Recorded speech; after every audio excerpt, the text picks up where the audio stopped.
ఎట్టి పరిస్థితుల్లో రాజా ఈ 60 మందిలో ఒకరిని పెండ్లి చేసుకోవాలా? Our film Akkadamai Ikkadabai is streaming now on ETV Win app. Download and subscribe to ETV Win app. వసంత కోకిల వనమంతా పిలుపులా వసంత కోకిల జగమంతా గెలుపులా. అమ్మా మావయ్య నిన్న అత్త ఫోన్ చెక్ చేశాడంటావా? చేసే ఉంటాడే. నిజం బయటపడింది కాబట్టి మనల్ని నిలదీయడానికి రాలేదు. నిజం తెలిస్తే అత్త మీద అరవాలి కదా, కనీసం చిన్న సైజ్ గొడవైనా అవ్వాలి కదా. జరిగే ఉంటుంది. తలుపులు మూసుకొని తగుపడుంటారు. గోల 4 గోడల మధ్యలో నుండి బయటికి రాలేదు. అంతేనంటావా? కాకపోతే మాత్రం నువ్వెళ్ళి అడుగుతావా? అబ్బా అడగడం కాదమ్మా, మావయ్య మనసులో అనుమానం మొదలైతే మన ఫోటో ప్లాన్ ఇంకా బాగా సక్సెస్ అవుతుందని. అవసరం లేదే. ద్వేషించే మనిషి గుర్తు ప్రేమించే వాళ్ళ దగ్గరుంటే ఆటోమేటిక్గా కోపం వచ్చేస్తుంది. నిజమేననుకో, కానీ ఆ ఫోటో మావయ్య కంటపడేదెలా? నువ్వే ఏదో ఒకటి చేయొచ్చు కదా. అయితే ఒక పని చేయనా? తమ్ముడు, నీ పెళ్ళం బ్యాగ్లో నా అల్లుడు ఫోటో ఉందో లేదో చెక్ చెయ్యని చెప్పనా? లేదంటే సంధ్య దగ్గరికి వెళ్ళి ఒకసారి నీ బ్యాగ్ మీ ఆయనకివ్వు, అందులో ఏముందో చూస్తాడని చెప్పనా? ఏంటి వెటకారమా? కాదు, నీ మాటలకి కంగారుకి వికారం వస్తుంది. కాగల కార్యం గంధర్వులే చేస్తారంటారు. ఆ సమయం వచ్చే వరకు ఓపిగ్గా ఉండాలి. అంతేకాని ఇలా హడావుడి పడితే అసలుకే ఎసరొస్తుంది. అమ్మా అత్తొస్తుంది, సైలెంట్ గా ఉండు. సంధ్య, అన్ని ఫోన్లోనే ఆర్డర్ పెట్టుకునే రోజుల్లో కూడా కాయగూరల కోసం అంత దూరం వెళ్ళడం ఎందుకమ్మా? ధైర్యంగా బయటికి వెళ్ళడానికి ఏదో ఒక వంక ఉండాలి కదమ్మా. ఆ వంకలు వంకర టింకర మాటలు మీకు కావాలేమో, నాకు అవసరం లేదు.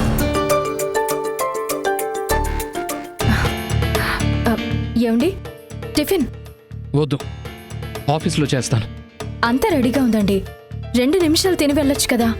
ఈ రోజు కొంతమంది డెలిగేట్స్తో మీటింగ్ ఉంది. బ్రేక్ఫాస్ట్ అక్కడే ఉంటుంది. కాఫీ ఇవ్వు చాలు. సరేనండి.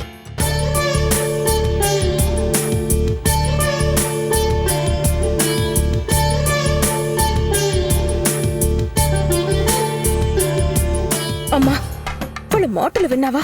అంటే రాత్రి ఏ గొడవ జరగలేదన్నమాట. మన మాటలు మావయ్య మీద పంచేయలేదన్నమాట.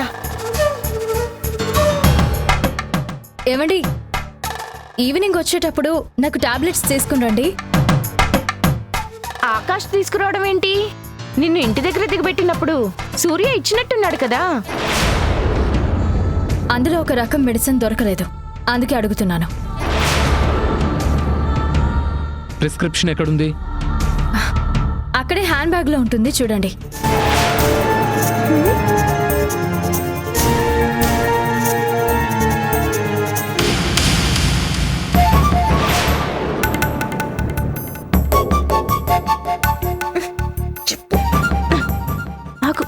అరే, ఏదో కింద పడినట్టుంది. ఏంటిది? సూర్య ఫోటో. చూడు తమ్ముడు.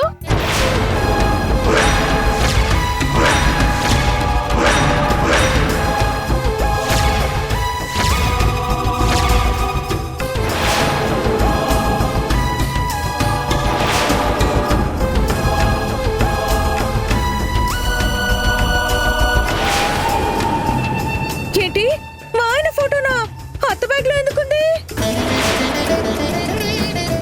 సూర్య ఫోటో నా బ్యాగ్లోకి ఎలా వచ్చింది? మేము అడగాల్సిన క్వశ్చన్ నువ్వే అడిగితే నీకెవరు సమాధానం చెప్పాలత్తా?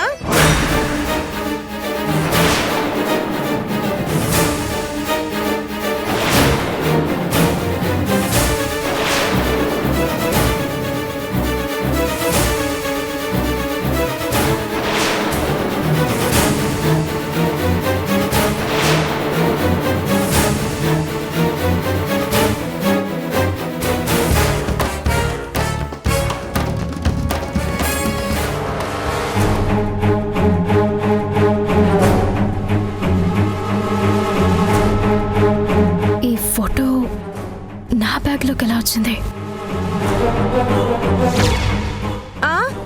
ఏం వెతకడం లేదత్తా, మామయ్య ఎక్కడున్నారా అని చూస్తున్నాను.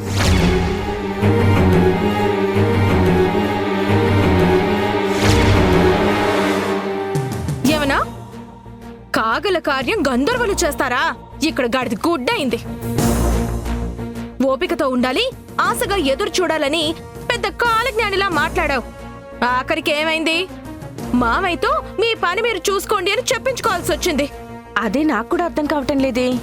ఫోటో చూసి కూడా ఎందుకు ఏంటి అని అడగకుండా అలా సైలెంట్ గా ఎందుకు వెళ్ళిపోయాడు? ఎందుకంటే పెళ్ళాం మీద మామయ్యకి అనుమానం రాదు కాబట్టి. అదే తన అదృష్టం మనకి దరిద్రంగా మారింది కాబట్టి. ఆవిడ గారు సీత లాంటిదో కాదో తెలీదు గాని మామయ్య మాత్రం పెళ్ళాం విషయంలో శ్రీరామచంద్రుడిలా ఫీల్ అయిపోతున్నాడు. నాకు కూడా అదే భయం. మీ మామయ్య మనసులో అనుమానం పెనుభూతంగా మారకపోతే చివరికి వెదవలయ్యేది మనమే. అయ్యేది కాదు, ఆల్రెడీ అయ్యాం. ఎన్ని రకాల నిందలు వేసినా, ఎన్నో కుట్రలు పన్నినా అన్ని బూడిదలో పోసిన పన్నీరవుతున్నాయి.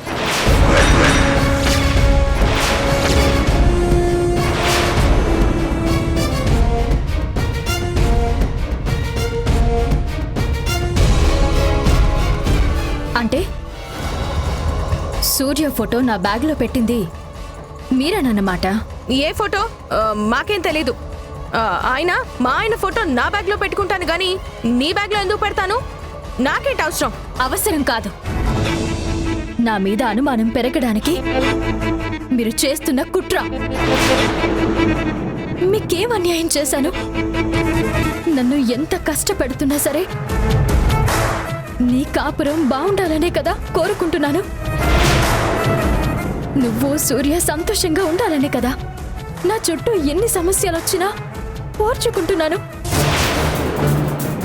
అయినా సరే కడుపుతో ఉన్నానని జాలి కూడా లేకుండా ఎందుకు ఇలా ప్రవర్తిస్తున్నారు?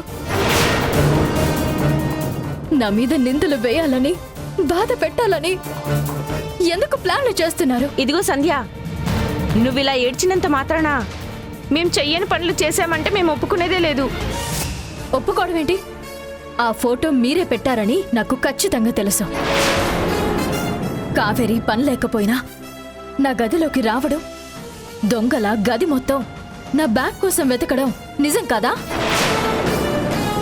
నిన్న డబ్బు కోసం ఒక ఆవిడొస్తే నా బ్యాగ్ ఎలాగైనా సరే ఆయన చేతిలో పెట్టాలని మీరు కావేరి ఎగ్జైట్ అవ్వడం నేను చూడలేదనుకున్నారా?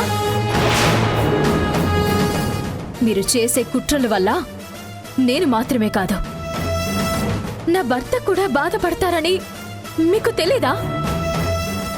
మా ఆయన మీ తమ్ముడే కదా. ఆయన మనసులో నా మీద ప్రేమని ఎందుకు మాయం చేస్తున్నారు? కలలో కూడా మీరు కష్టపడకూడదు, కన్నీరు పెట్టకూడదని కోరుకుంటారు. అలాంటి మనిషిని ఎందుకింత బాధ పెట్టాలి అనుకుంటున్నారు? నాకు సూర్యకి మధ్య స్నేహం తప్ప ఏ సంబంధం లేదని ఎన్నిసార్లు చెప్పినా మీకెందుకు అర్థం కావడం లేదు? సూర్య ఇల్లు వదిలి వెళ్ళిపోయింది. సుఖంగా ఉండాల్సిన సంసారం సమస్యల్లో పడింది కేవలం మీ ఇద్దరి వల్లే. ముందు ఆ విషయం తెలుసుకోండి. చూడు, వింటున్నాం కదా అని నోటికొచ్చినట్టు వాగుతే ఊరుకునేది లేదు. నేను కూడా అదే చెప్తున్నాను. తలంచుకున్నాను, ఏడుస్తూ కూర్చుంటున్నాను కదా అని కుట్రలు చేస్తే ఊరుకునేదే లేదు చెప్తున్నాను. ఏంటమ్మా తను మనకి వార్నింగ్ ఇస్తుంది? తాటాకు చప్పుళ్ళు కావేరి. ఆకాష్ మన చేతిలో ఉన్నంత కాలం భయపడాల్సిన పనే లేదు. ఇన్ని మాటలు పడిన తర్వాత ఇక డోస్ పెంచాల్సిందే. ఈ సుభద్ర సత్తా ఏంటో చూపించాల్సిందే.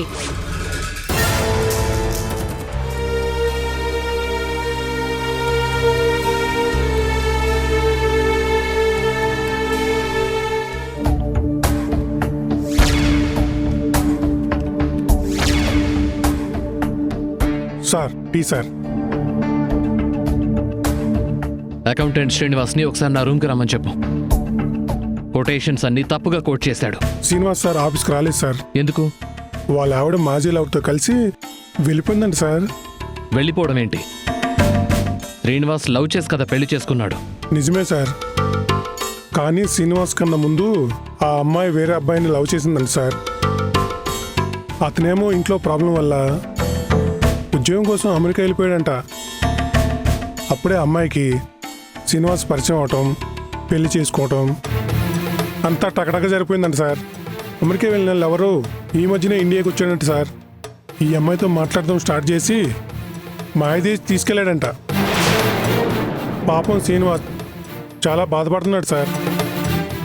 ప్రాణంగా ప్రేమిస్తే ఎలా మోసం చేసి వెళ్ళిపోతుందని ఒకటే ఏడుపు సార్. నాకు తెలిసి శ్రీనివాస్ ఆ బాధల నుంచి బయటపడడానికి చాలా టైం పడుతుంది సార్. ఏంటో సార్, కొంతమంది ఆడవాళ్ళు పక్కోడి ప్రేమలో గొప్పతనం కట్టుకున్న వాళ్ళు చూడలేరు. పొరుగు గురించి ఆలోచించకుండా పాపాలు చేస్తూ ఉంటారు. భార్య మీద చిన్న అనుమానం వచ్చినప్పుడే కంట్రోల్లో పెట్టాలి సార్. అప్పుడే ఏ సమస్య ఉండదు.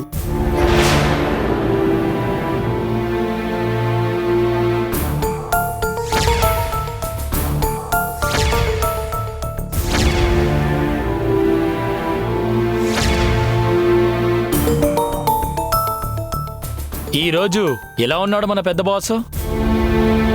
అలానే తేడాగా సైలెంట్గా ఉన్నారు. ఏ మార్పు లేదు.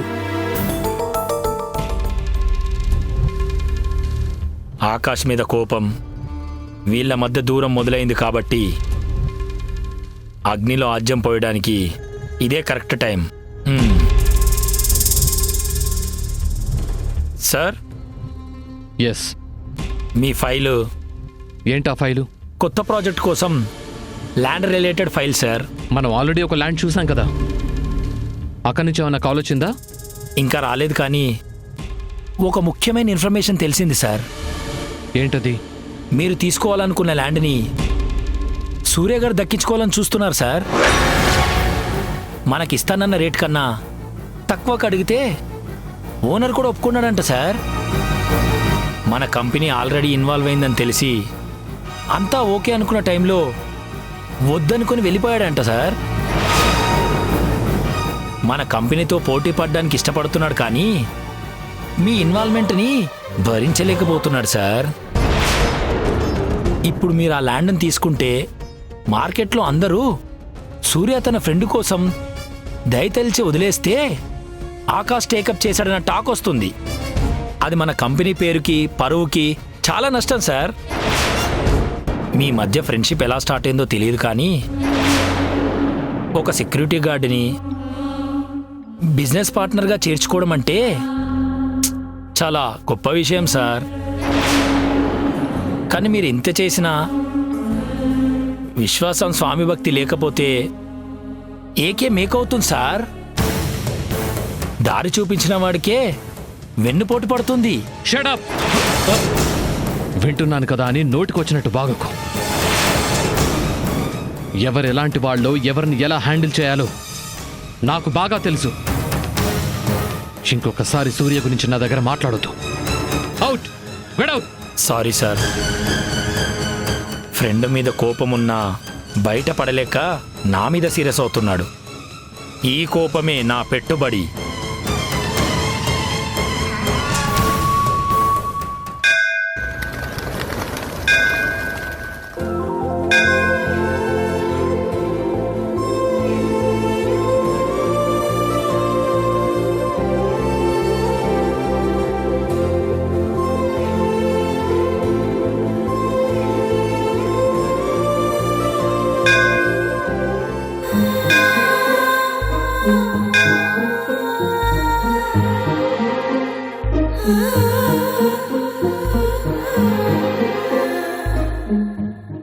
స్వామి, ఈరోజు నేను ఈ గుడి మెట్లకి బొట్లు పెట్టడానికి కారణం నీ మీద నాకున్న భక్తితో కాదు, మా ఇంట్లో వాళ్ళు పెట్టుకున్న నమ్మకం కోసం. నాకు పెళ్లి చేయాలని మా నాన్న చేస్తున్న ప్రయత్నాలు, మా అమ్మ మొక్కిన మొక్కులు నీకు తెలియనివి కావు. ఆడపిల్లగా పెళ్లి చేసుకుని నాకంటూ ఒక కుటుంబం ఉండాలన్న స్వార్థం కన్నా నా వాళ్ళు క్షేమంగా సంతోషంగా ఉండాలన్న బాధ్యతే నాకెక్కువగా ఉంది. నా బాధ్యత ఇంట్లో వాళ్ళకి భారంగా మారింది. నా దురదృష్టమో తలరాతో తెలియదు, కానీ ఓకే అవుతుందనుకున్న ప్రతి సంబంధం వెనక్కెళ్ళిపోతుంది. ఇంట్లో వాళ్ళకి నా పెళ్లి గురించి ఎంతో టెన్షన్గా ఉంది. నా వల్ల చెల్లి భవిష్యత్ ఏమవుతుందోనని భయంగా కూడా ఉంది. ఆ భయానికి నేను ధైర్యం చెప్పడం అంటే వీలైనంత త్వరగా పెళ్లి చేసుకోవడమే. కట్నం వద్దని చెప్పిన పెళ్లి వాళ్ళకి నాకన్నా మా చెల్లే బాగా నచ్చింది. పోనీ ఆ పెళ్లి చేయమంటే అది చిన్నపిల్ల, ఇంకా చదువుకుంటుంది అని చెప్తున్నారు. నాన్న అనవసరంగా చెల్లెల మీద కోప్పడ్డారు. కానీ ఆయన కోపం వెనుక నాకింకా పెళ్ళవ్వలేదన్న బాధే ఎక్కువగా ఉందని నాకు తెలుస్తుంది. ఆ బాధకి, నా బాధ్యతకి నువ్వే న్యాయం చేయాలి. నాతో పాటు అందరం సంతోషంగా ఉండేలా నువ్వే చూడాలి స్వామి. శతమానం భవతి శతాయ పురుష శతేంద్రియాయుష్యేవేంద్రియే ప్రతిష్టతి. మనోవాంఛా ఫలసిద్ధిరస్తో ఆయురారోగ్య ఐశ్వర్యాభివృద్ధిరస్తో.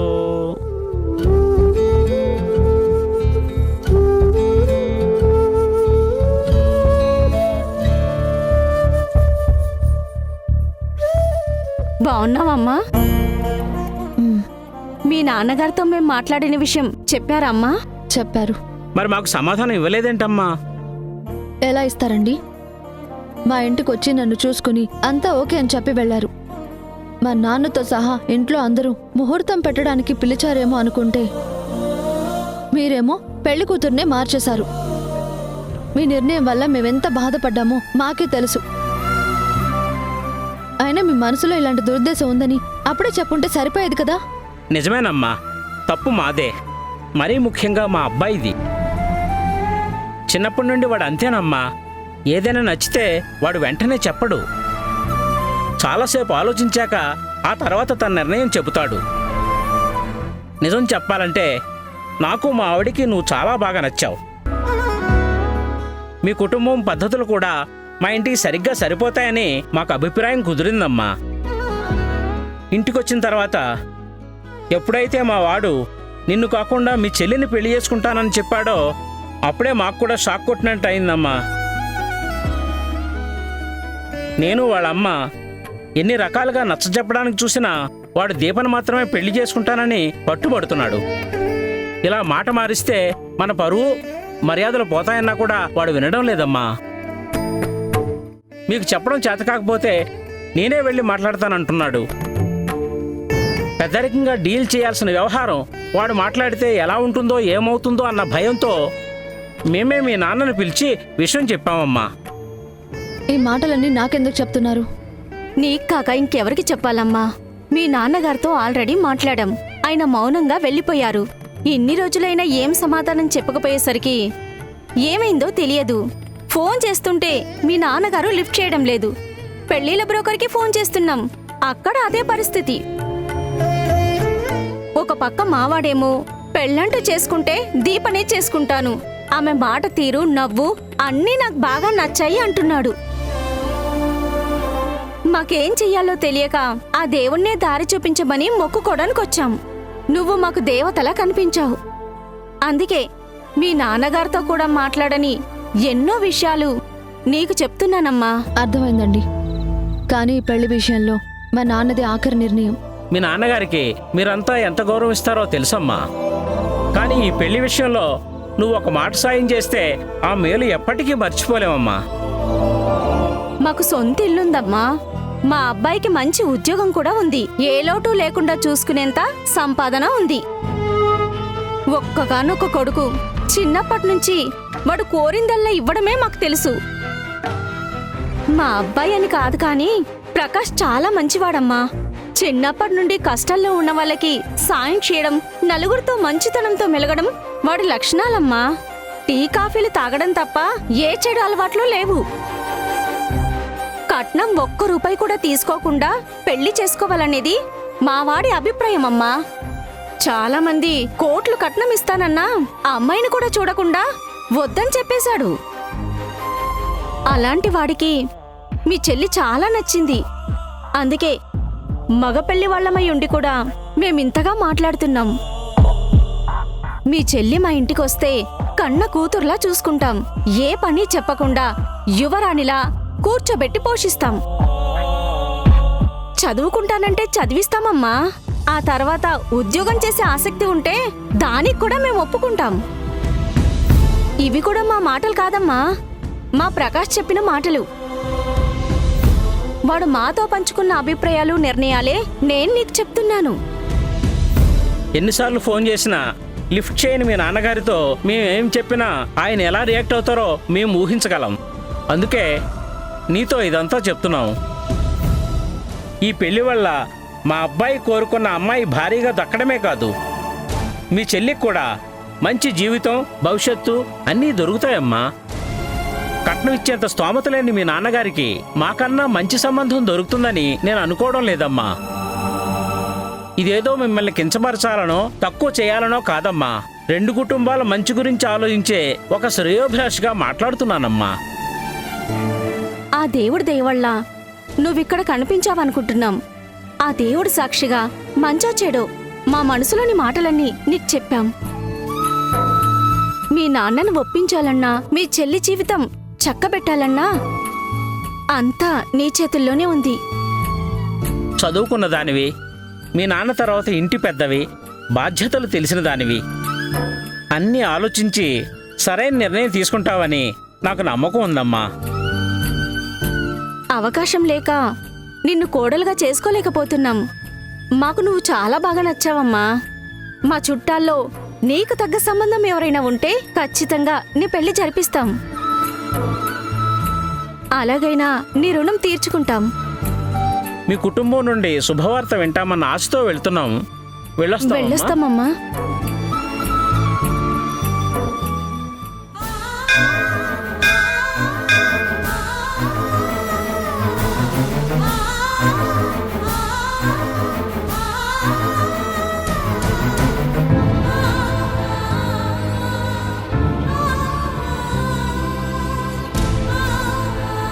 నాకు ఎప్పుడూ సంతోషంగా ఉండాలని ఉంటుంది, కానీ సమస్య ఏ రూపంలో ఎలా వస్తుందో తెలియక చిన్న భయం వెంటాడుతుంది. నువ్వు నవ్వుతూ ఉంటే ఏ సమస్య రాదు సంధ్య.